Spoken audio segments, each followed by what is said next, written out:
Namaste and good evening. Welcome to another episode of the show presented by Kala. Kala is for those who are crazy about literature and arts. So, as the name suggests, it is a platform for promotion of literature and arts. Our sponsors are Let's Talk. They are creating safe spaces for shared journeys. Please connect with them to interact with like-minded people. Now, our moderator for this evening, let me put the spotlight on him, is Vardhan Dharkar. Namaste. Welcome on the episode, Vardhan. Thank you. Vardhan is a science graduate and chartered accountant with over 30 years of experience in leadership roles at various Indian multinational companies. During the COVID-19 pandemic, he decided to leave the corporate world to pursue his passions. Currently, he is learning Sanskrit and studying the Bhagavad Gita, driven by a deep interest in India's spiritual heritage. He has authored blogs on various Indian festivals, highlighting their relevance in modern times. Vardhan is also an avid photographer and enjoys cooking. So that's Vardhan Dharkar for you, the moderator for the evening. Thank you. Thank you so much. Now about the guest of the evening. She is herself a multifaceted personality. That's Meenakshi Nath Sharma for you. Welcome on the show, Meenakshi. Hi, welcome to you also. Thank you so much. So a quick introduction of Meenakshi. Meenakshi Sharma is a trained journalist and management educator with an honors in English literature and a postgraduate diploma in English journalism.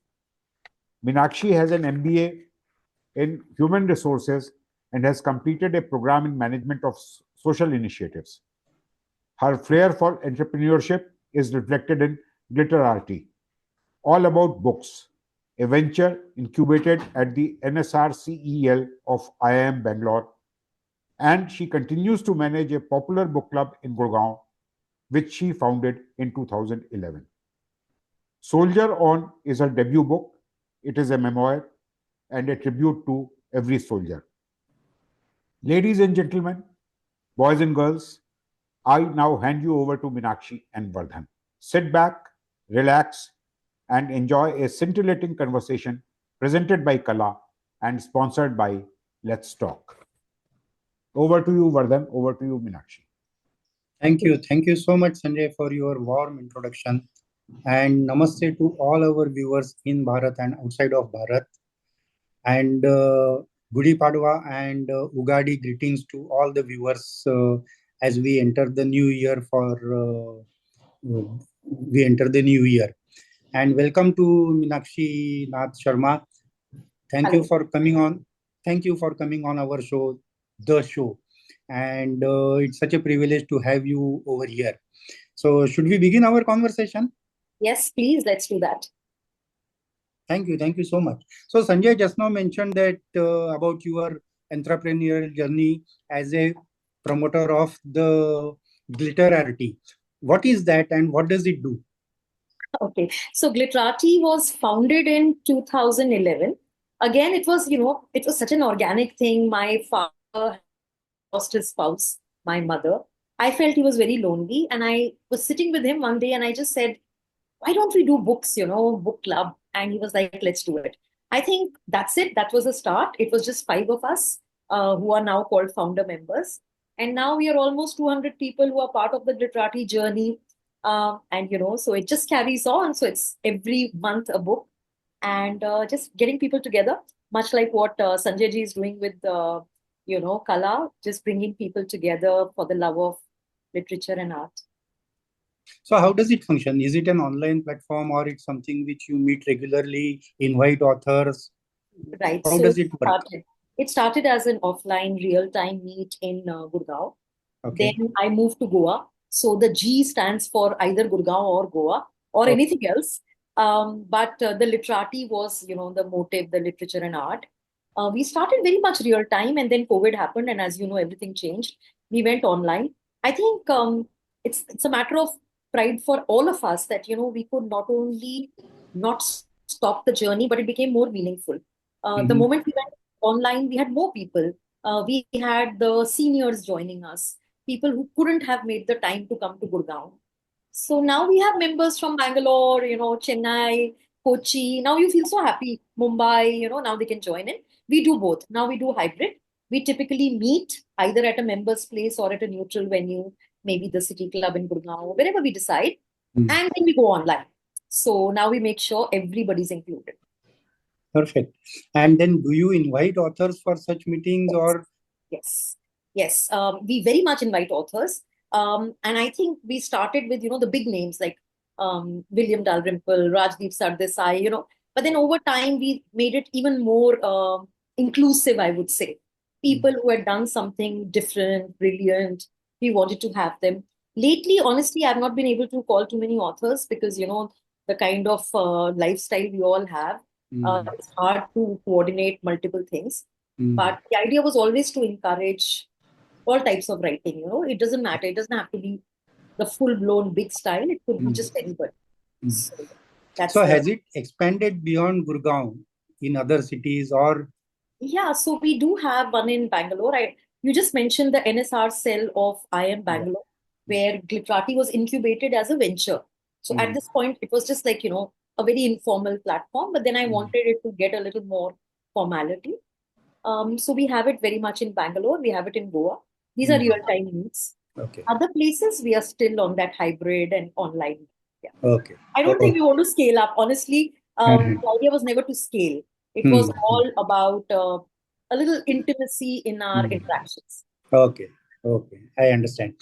So one of the things that I wanted to ask you is that, over last 50 years or so, India has socially and economically made a tremendous progress on all parameters, whether it is literacy level, whether it is health indicators, whether it is income level, all of this, we have made a tremendous progress. Yeah. But if you look at the reading culture and reading habits, have we progressed to the extent that we should have progressed from, let's say, 1947 to 2025? Or it is that the habit of reading is somewhere dying down or losing out to other forms, like, for example, movies or cricket or sports and entertainment, and it is not keeping pace? So first of all, it's a very, very interesting question. Do people read enough since 1947 to now? I think given the way the population has actually blown out of proportion, people are reading more from that point of view. But there's a certain segment which is reading a certain type of books. When I go to a railway station even today, and I remember that we would pick up those, pocket books, or the kids used to pick up a Tinkle or a Chanda Mama and all. And I think it's still there. But unfortunately for us, like I said, the social media takeover is almost 100%, even in the tier 2 and tier 3. So they are still reading. The only thing is they are not consuming content the way we were consuming. They are probably reading little bits and pieces. So I think it's become more concise, it has become more compact. But has it died down? I don't think content ever will or should die down. But the format will keep changing. And just we have to keep pace with it, like Audible has come now. A lot of seniors are listening to books. My mother-in-law was saying she can't read, but she can listen. That's also content, right? That's also consumption of content. The only thing is, like I said, they are not reading the written word. They are hearing. I just hope people enjoy good content. Doesn't matter what format it comes in. I mean, I'm a print journalist, I have always written the printed word, read the printed word, but now it's not the same, right? So now I write for online platforms, blogs. So I think the journey shouldn't stop. That's all I'm saying. The reading shouldn't stop. Okay, so it's evolving over a period of time. Instead of now only being a book written. It may be something else. It could be a blog. It could be something else. That's Yes. what you are saying. And that's the progress that we are making. Yes, absolutely. Yeah. No, why I was asking you this question is that, I was maybe yesterday or day before, I was looking at something, and there they were talking about Indian movies of those movies which have grossed 200 crore or 500 crore. I think they have crossed 1,000 crore also. Right. But I don't get to hear something like that for, let's say, a book which has sold 10,000 copies or 50,000 copies or 100,000 copies that frequently or that regularly. So I was just wondering about this aspect. So Vardhan, I don't know whether you got a chance to attend any one of these large literature festivals. I am currently associated with the Literature Festival. So I'm saying when you go to a platform of that variety, you see that books are still very fashionable. But then you must realize that it's a certain segment. So whether it's an international audience or one of our school children or college children, they come in big numbers to LitFest. But then they come for authors who really spark their imagination, like Sudha Murthy. She has absolutely simple stuff. People love her. William Dalrymple. I mean, his books are selling because he has made history, as they say, fashionable. So my point is, people are still flocking. But are they flocking only for the pure literature? No. They're flocking for populist, for something which sparks their fancy. So it has changed. Like that change is very apparent. Okay. So maybe just one last question on this topic is that if we have to increase the readership in India, if we have to grow that culture, because I think reading a book is, to my mind, the most pleasurable activity or thing that you can do. What is it that an author should do? I think understand the psychology of people. If you are writing for, say, a young adult, then you must actually experience that youth. Like, for instance, we think we are very modern, we are very forward, we are very progressive. But please talk to people who are 13 or 14 or 18, and they know how progressive you are, because you are not. And I think that's why even these memes, which appear on social media, they actually reflect society. And I try, it's very hard, but I very much try to keep pace with what young people are doing, feeling, if we want to be relevant as authors or as human beings, Okay. Perfect. I think it makes a lot of sense. So coming to your writing journey, why is it that you wrote so late? I would have expected you to write maybe 10 years back or 20 I love years your back. questions. So the thing is, I've always been a writer. I have trained as a journalist. Yes. I was like 23 years old. So that's not that I have not been writing. I've been writing, but I've been writing, reports, human interest stories, interviews. I was the editor of the DLF City News. I mean, my repertoire has been with print, with Indian Express, with Deccan Chronicle, with Manorama, with the Yearbook. So it's not like I haven't written. I must have written at least 300 articles. But the thing is, I have never written a novel or something which came straight from my heart. And for that, I needed some sort of a, like they say, na ki kavi banne के लिए, poet बनने के लिए, शायर बनने के लिए आपके अंदर कुछ दर्द होना चाहिए. So I feel like जब तक वो दर्द नहीं आएगा, I won't write. I wrote because I wanted to pay a tribute to the people I loved. And it took me so long.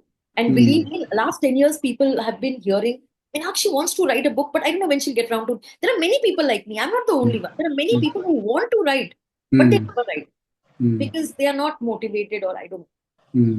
But yeah, so this book, it's taken long, but I think it's okay. I mean, the time had come. Let me just put it like that. The time had come. Yeah, of course.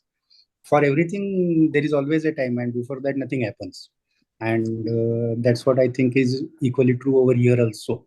Yeah. So let's talk about this book. What is this book all about, and why you felt that you must write this book?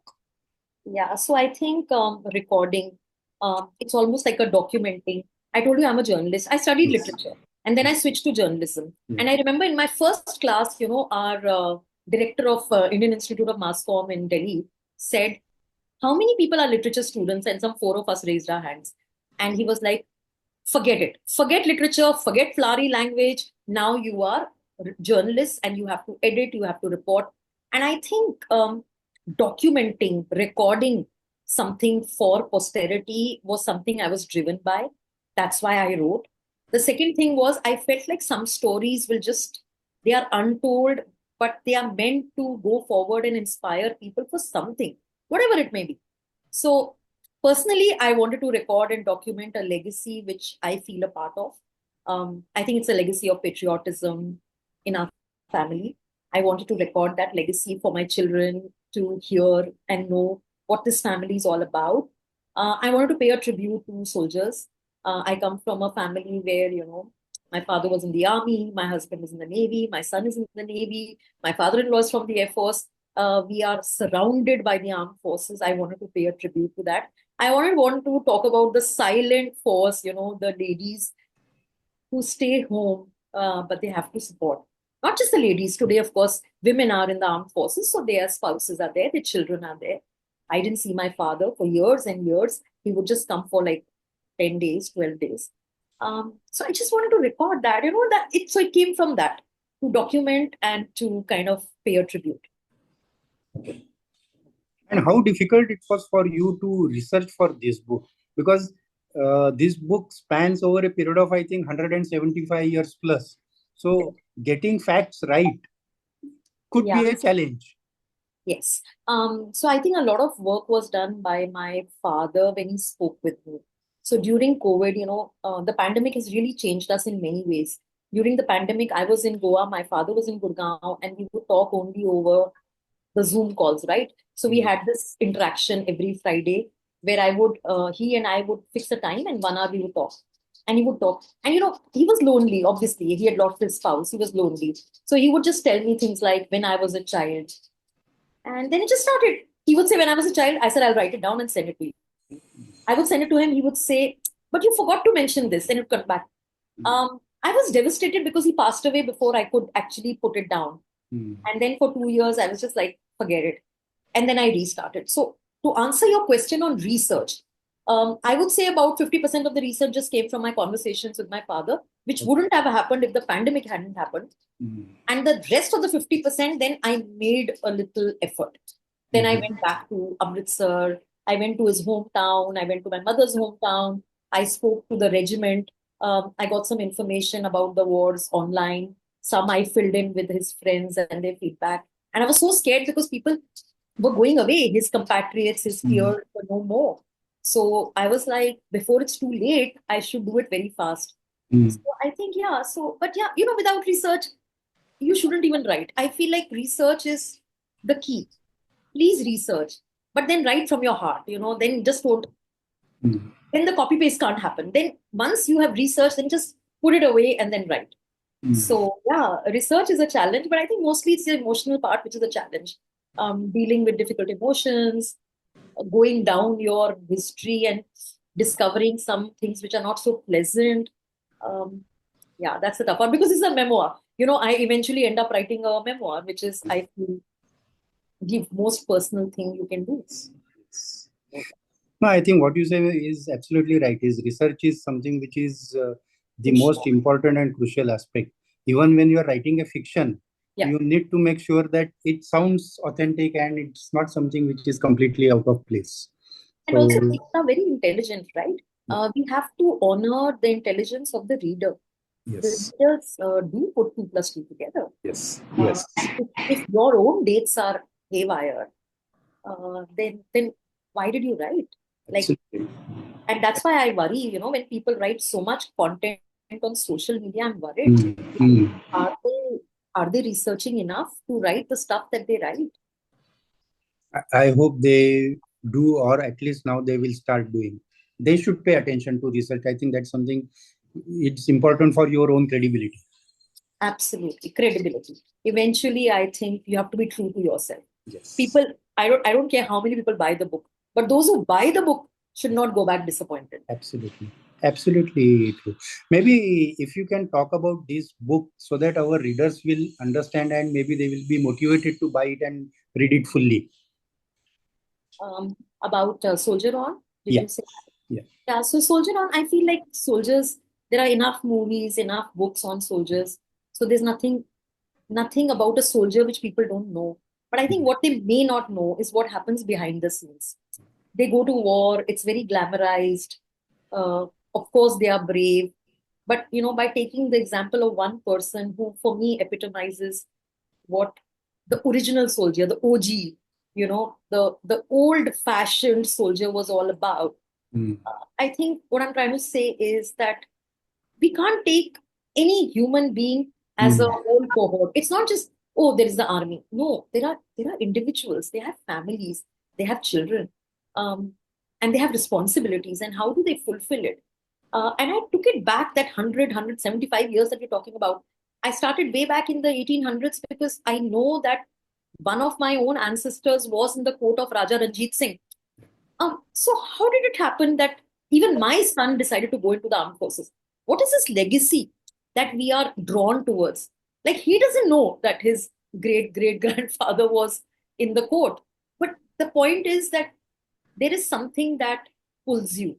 And yes, it's a profession. You get paid for it. You're not doing anybody a favor.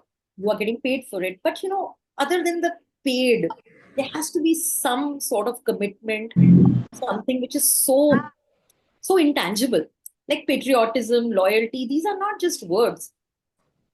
My father was actually willing to give up his honeymoon and go to war. What kind of a crazy person does that? It made my mother very upset when he said, "Oh my God, they didn't take me into the border. So now I'm going to complain. I want to go." She was like, "You want to go? Like, do you not love me?" He says, "Yeah, yeah. But the thing is, I joined not to sit and watch." What kind of a person does that? And that just made me think, there are people who do that. I mean, there are. And why are they drawn towards the difficult parts of life?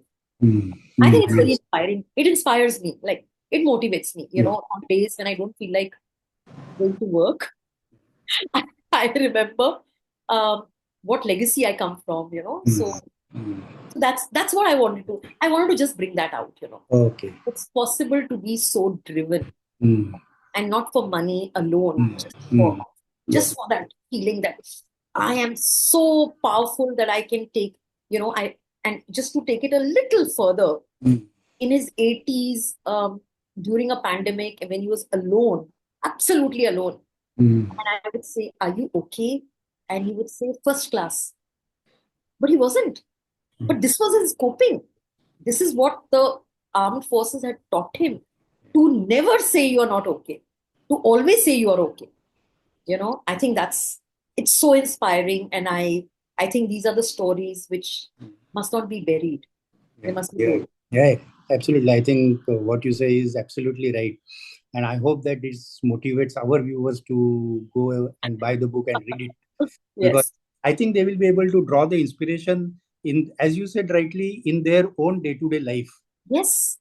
And that is something which is very important. So this book is not only about entertainment, but this is something which will help you change your life for better.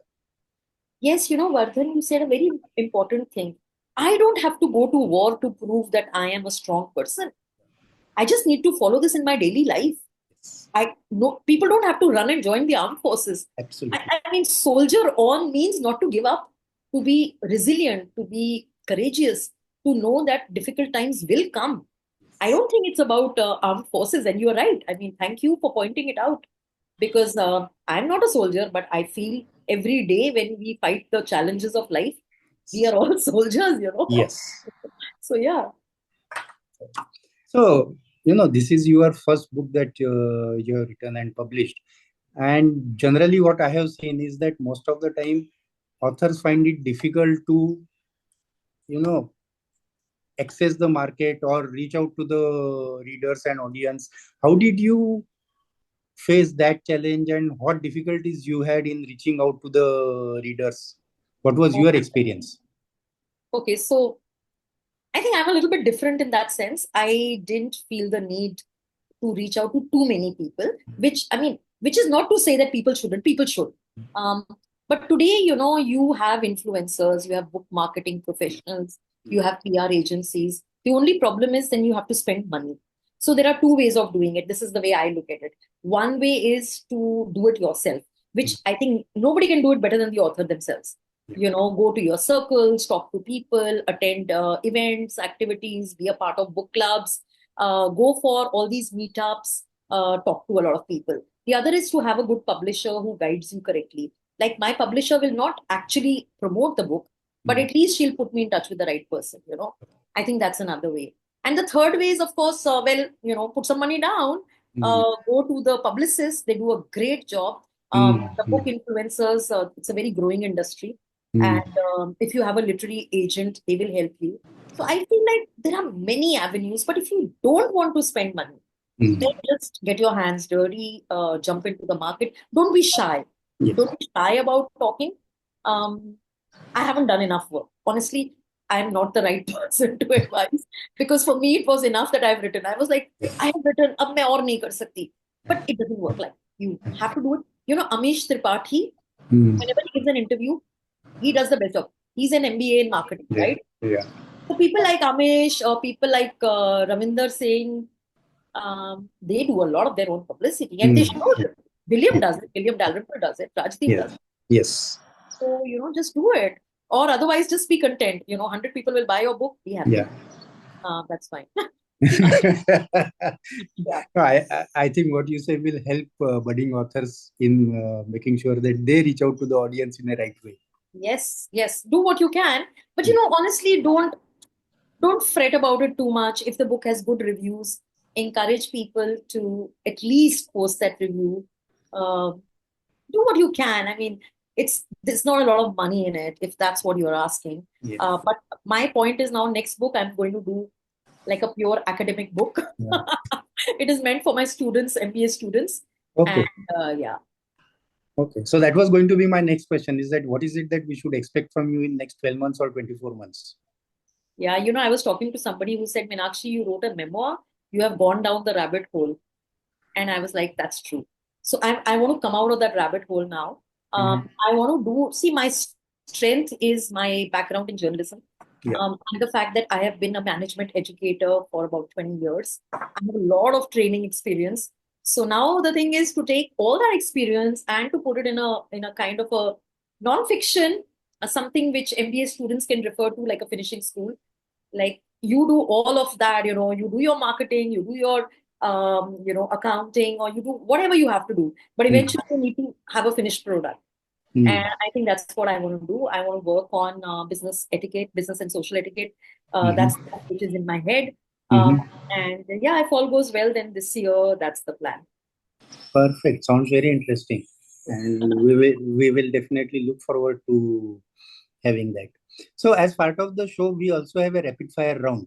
Okay. So I'm sure that you are going to enjoy the rapid fire round. Oh, that sounds good. Yeah. That's a surprise, by the way. Surprise. I love surprises. We like to give small surprises. Oh, lovely. I love it. So my first question is discipline of armed forces or civilian chaos? What do you prefer? Okay. So I think chaos, I do thrive in chaos, but there has to be discipline. So what can I say? It's your forum. More discipline, less chaos. Perfect. So one thing that you cherish most about your father? I think character, strength of character. I don't know. There's so much I cherish about him, but mostly what I cherish is that, I don't know, he put people first. I don't know how he did it, but he did. And not just family, just people first. Next question is that one thing that you regret that you should have done or not done with your father? Oh my God, lot of regrets. Only one? Yeah. What is the one thing I could have done? I wish I had written about him when he was around. So I hope that he knows what's happening. I'm happy if he knows. Next question. Complete the sentence. For authors, artificial intelligence tool is. Complete the sentence. For authors, artificial intelligence tool is. Tool is. I think maybe. I mean, I've been using a little bit of Grammarly and all that, but AI I think it can hamper creativity to an extent. So for authors, artificial intelligence can kill some part of your spontaneity. But I hope you can use it correctly. What can I say? It is the future. Let's just use it correctly. Perfect. And one author who inspired you the most? So I've grown up on pure English literature. So I was inspired by, Jane Austen, Thomas Hardy, Emily Bronte. But if I have to come home and talk about an Indian author who really inspired me, then it has to be Khushwant Singh and Train to Pakistan. Perfect. Perfect. I think you have scored 10 out of 10 on our rapid fire. I don't know. But I don't know how, but Khushwant Singh tugged at my heartstring. I cannot forget that book. I think everyone liked him, the way he wrote, and he carried his own life. It's something which is really inspiring. His journey is really inspiring journey. No doubt, no doubt. Perfect. Now, before I hand over to Sanjay, I just wanted to ask you one question. Since we talked about this artificial intelligence, do you think that AI tools can write a novel in next, let's say, 5 year or 10 years, and they will win a Booker Prize or something like that? Oh no. No? I hope not. But if they are given the right prompts, they can write even better than us, if the prompts are correct. I'm sure if I give them 10 prompts from Soldier On, they can bring something better than what I did. But honestly, I want, the Japanese concept, wabi sabi, that something wrong makes it real. If your book is perfect, then it might as well have been written, AI style. But it's yours, it's personal, it has imperfections, and imperfections should be beautiful. So please, I mean, it is possible, but let's keep it as far away from us as possible. So actually, what you said is absolutely right. Is that if you give right prompts, then AI will deliver you a good product. Of course, And much in that better. case, in that case, it is your product and not AI product, because finally it is you who is telling him to do A, B, C, D. That's true. That's true. But then somebody else can use, and the problem is that there are some stereotyping which will happen. Yes. Which an individual can prevent. That's why, Vardhan, whenever you finish reading Soldier On, there are some parts which are written, at least, the last part is written like straight from my heart. Okay. And I just want to know, can AI replicate that sort of thing? I would like, in fact, your feedback if you don't mind. I will do that. I will definitely get back to you on that. Thank you. Thank you. Thank you so much, Meenakshi. It was really wonderful to have you on the show, and I enjoyed our conversation. Let me now hand you over to Sanjay to take it forward. Sanjay? Those questions were so on point that, that cerebral thing couldn't stop. I had to keep on thinking hard. So thank you for making me think. Thank you. Thank you so much. Thank you. Thank you to you and to Vardhan. I enjoyed it. Thank you so much. Thank you. Thank you so much. Namaste. Bye-bye. Right. Bye-bye. Namaste. So that brings us to the end of this episode of the show, which was presented by Kala and sponsored by Let's Talk. I hope you enjoyed it. Please do share your feedback. I'll be sharing the recording of this episode on my YouTube channel, and the links will be shared on my other social media handles, tagging Meenakshi and Vardhan. Please also read Meenakshi's book Soldier On and share your reviews. Watch out for the notification about the next episode. Goodbye. Namaste. Have a safe Sunday evening.